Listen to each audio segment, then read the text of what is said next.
Assalamualaikum warahmatullahi wabarakatuh. Bismillah, alhamdulillah, wassalatu wassalamu ala rasulillah wa ala alihi wa sahbihi wa mawalah. Wa la hawla wa la quwata illa billah. Asyhadu an la ilaha illallah wahdahu la syarikalah wa asyhadu anna Muhammadan abduhu wa rasuluh. Para alim ulama, para masyayikh, para duat yang hadir pada multaqo yang agung dan mulia ini, mengambil pelajaran dari apa yang disampaikan oleh Pak Wakil Presiden Pak Yusuf Kalla tentang implementasi dan aplikasi dari pertemuan kita, multaqo kita pada hari ini dan beberapa hari ke depan. Saya lihat ada beberapa hal yang perlu kita pikirkan bersama, kita renungkan bersama, kemudian kita bersama-sama mencari alternatif aksi-aksi yang diperlukan. Yang pertama adalah kita harus menyadarkan diri kita dan masyarakat kita, la asobiyata wa la qabiliyata fil Islam wa kunna ummatan wahidah. Jadi ini yang pertama, kita harus mulai membangun kesadaran yang semacam ini. Rasulullah SAW menyatakan dalam sebuah hadis, laisa minna man da'a ala asabiyatin wa laisa minna man qatala ala asabiyatin wa laisa minna man mata ala asabiyatin. Wa fi riwayatin fala fadla li arabin ala ajamin wala abyadu ala aswada illa bittaqwa. Jadi ini kesadaran yang semacam ini harus kita bangun sehingga menjadi kesadaran universal dari kita semuanya kaum muslimin. Yang kedua adalah insafu ahlil qiblah, menyadarkan umat dan kita semuanya tentang kiblat yang satu, tentang Al-Quran yang satu, kitab yang satu, nabi yang satu, rasul yang satu. Wa dzalika bisalamati sadri tajahum, dengan cara memperbaiki hati. Karena menurut saya persoalan-persoalan yang terjadi, persoalan-persoalan pertentangan ini bukan persoalan visi, tapi persoalan hati. Jadi karena itu wadzalika bisalamati sadri tijahahum wasyanatal qulub minal ghilli wal ghasyi wal hasadi wal baghdai tijahum jami'an wa biddu'a lahum wa hubbuhum bil jumlah wa syafaqati alaihim idza akhtau wasyafaqati alaihim idza aqtahu wa akhdhuhum bil-zahiri wallahu yatawalla as-sarair.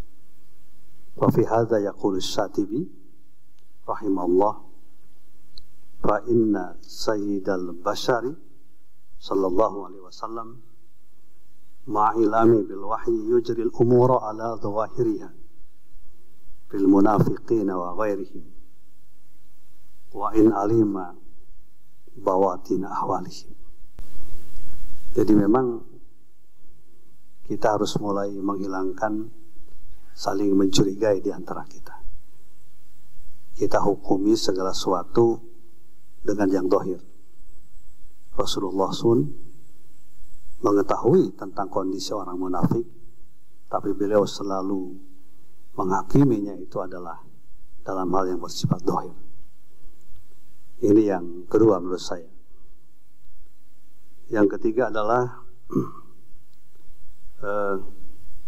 at-tawazun wa tawassut fil umuri kulliha. Jadi kita harus mulai mengembangkan tawazun, keseimbangan. Tidak a priori, maksudnya tidak a priori. Sehingga kebenaran itu datang dari siapapun, kita terima. Dan kebatilan itu datang dari siapapun, kita tolak. Jadi kita mendasarkan kebenaran itu bukan karena kita mencintai seseorang, mengagumi seseorang, sehingga setiap yang disampaikannya benar walaupun salah. Tetapi kita melihat apa yang disampaikannya. Ini ada satu wasiat yang disampaikan oleh Ibnu Mas'ud. Beliau mengatakan, seorang laki-laki bertanya kepada beliau, "Ausini bi kalimatin jawami'ah." Berikanlah kepadaku kalimat-kalimat yang mencakup. Beliau mengatakan, "Man ataka bihaqqin faqbil minhu wa in kana ba'idan baghidan." Barang siapa yang datang kepadamu membawa kebenaran, maka terimalah, walaupun orang itu jauh dan engkau benci. Wa man ataka bil batili fardudhu wa in kana qariban habiban. Barang siapa yang mendatangkan kebatilan, maka tolaklah oleh engkau, walaupun qariban habiban, walaupun dekat dan dicintai. Bahkan Imam Syafi'i rahimahullah, beliau berkata, "Ma nadartu ahadan illa qultu Allahumma ajril haqqa ala qalbihi wa lisanihi fa in kana al-haqqu ma'in ittabi'ni wa in kana al-haqqu ma'hu ittaba'tu." Jadi ini adalah hal-hal yang berkaitan dengan masalah cara pandang kita. Kemudian jadi artinya kebenaran dan kebatilan itu ukurannya jelas, bukan ukuran perorangan. Kemudian yang keempat, rabi'an at-ta'awun 'alal birri wat taqwa fi kulli fannin min fununil hayah.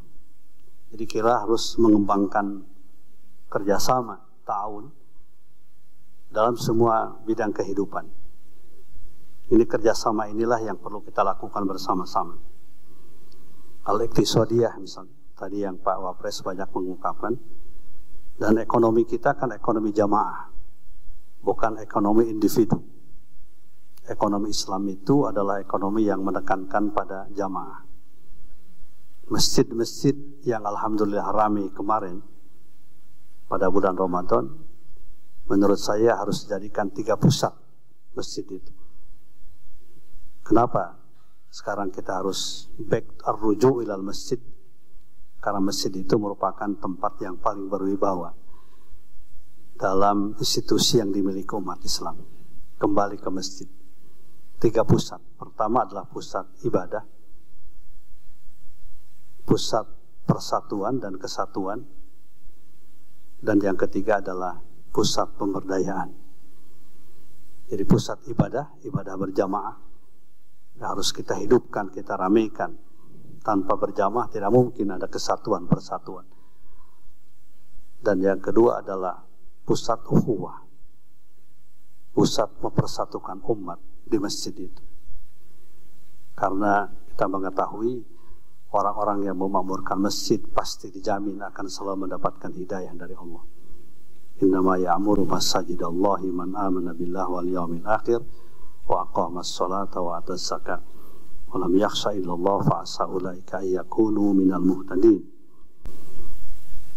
Jadi sehingga dari masjid itu kita harapkan nanti akan ada pusat kegiatan-kegiatan ekonomi, bahkan juga kegiatan politik, siasiyah, itu pun juga harus berawal dari masjid. Sekarang banyak pihak yang tidak mensterilkan masjid dari yang ingin mensterilkan masjid dari berbagai macam kegiatan-kegiatan kehidupan. Kalau ada kelompok yang ingin mensterilkan masjid dari kegiatan kehidupan, itulah paham yang paling sekuler, Jadi sekularisme itu memisahkan antara masjid dengan pasar, masjid dengan kampus, masjid dengan kegiatan-kegiatan yang lain. Jadi ini perlu sekali untuk kita melakukan kerjasama satu dengan yang lain. Yang tujuan kerjasama kita adalah amar ma'ruf nahi munkar. Saya ingin mengakhiri dengan satu firman Allah, yaitu surat At-Taubah ayat 71. A'udzubillahi minasyaitonir rajim. Bismillahirrahmanirrahim. Wal mu'minuna wal mu'minatu ba'duhum awliya'u ba'd. Orang-orang yang beriman, laki-laki maupun perempuan, sebagian mereka adalah berwala, bersinergi dengan yang lain, berta'awun. Kalau kita tidak berta'awun, kalau kita tidak bersinergi, maka Allah mengingatkan pada surat yang lain, Al-Anfal 73, Allah menegaskan, walladzina kafaru ba'duhum awliya'u ba'din illa taf'alu takun fitnatun fil ardi wa fasadun kabir. Jadi perlunya kita berwala, bersinergi antara sama orang yang untuk apa? Ya'muruna bil ma'ruf wa yanhauna 'anil munkar. Pertama itu.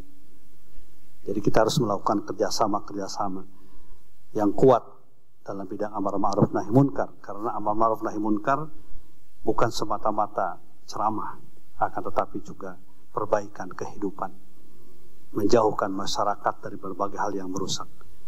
Wa yuqimuna shalah wa yu'tuna zakah wa yuti'una Allah wa rasulah ulaika sayarhamhumullah innallaha azizun hakim.